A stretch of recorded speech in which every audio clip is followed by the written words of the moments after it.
प्यारे दोस्तों, आपका सिक्का शॉर्ट एंड टाइपिंग में स्वागत है।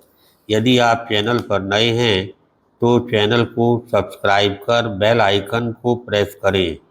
डिक्टेशन 5 सेकंड बाद 80 शब्द प्रति मिनट की गति से बोली जाएगी। Ready, start. अराजकता से घिरा बंगाल। पश्चिम बंगाल के मालदा जिले में मतदाता सूचियों के विशेष गहन पुनरीक्षण यानी SIR के काम में सुप्रीम कोर्ट के आदेश से तैनात न्यायिक अधिकारियों को जिस तरह घंटों बंधक बनाए रखा गया, वह इस राज्य में अराजकता हावी हो जाने का एक और प्रमाण ही है। इसी कारण इस घटना पर सुप्रीम कोर्ट ने बंगाल सरकार को कड़ी फटकार लगाते हुए कहा कि मालदा जिले में कानून व्यवस्था पूरी तरह चरमरा गई है। इस घटना की गंभीरता का अनुमान इससे लगाया जा सकता है कि जिन अधिकारियों को बंधक बनाया गया उनमें महिलाएं भी थीं और उन्हें तब मुक्ति मिल सकी जब खुद सुप्रीम कोर्ट के प्रधान न्यायाधीश ने सख्त आदेश दिए। चूंकि राज्य के शीर्ष अफसर बंधक बनाए गए न्यायिक अधिकारियों को छुड़ाने में दिलचस्पी नहीं दिखा रहे थे, इसलिए सुप्रीम कोर्ट ने चुनाव आयोग को इस घटना की जांच CBI या NIA से कराने के निर्देश दिए।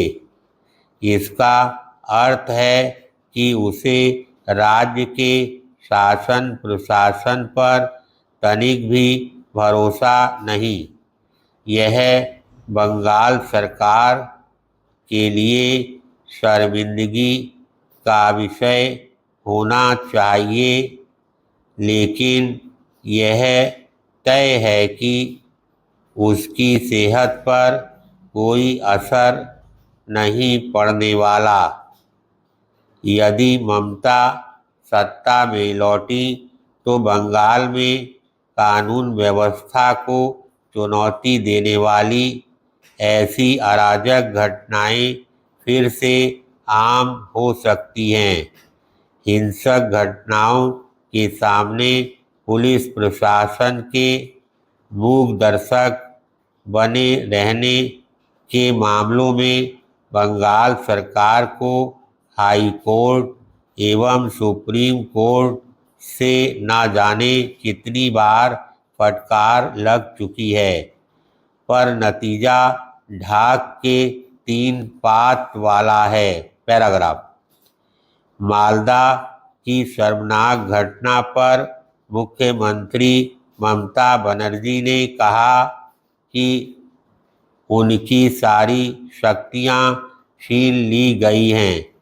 यदि सच में ऐसा है तो फिर उनकी सरकार के वकील ने सुप्रीम कोर्ट से यह आग्रह क्यों किया कि वह अपनी इस टिप्पणी को हटा ले कि कानून व्यवस्था ध्वस्त हो गई है। वास्तव में ऐसा कोई निष्कर्ष निकालना निरा झूठ है कि चुनाव वाले राज्य में सरकार शक्तिहीन हो जाती है। सच ये है कि ममता शासन में बंगाल प्रशासन का बुरी तरह राजनीतिकरण हो चुका है और कई पुलिस एवं प्रशासनिक अधिकारी तृणमूल कांग्रेस के एजेंट के तौर पर काम करते हैं।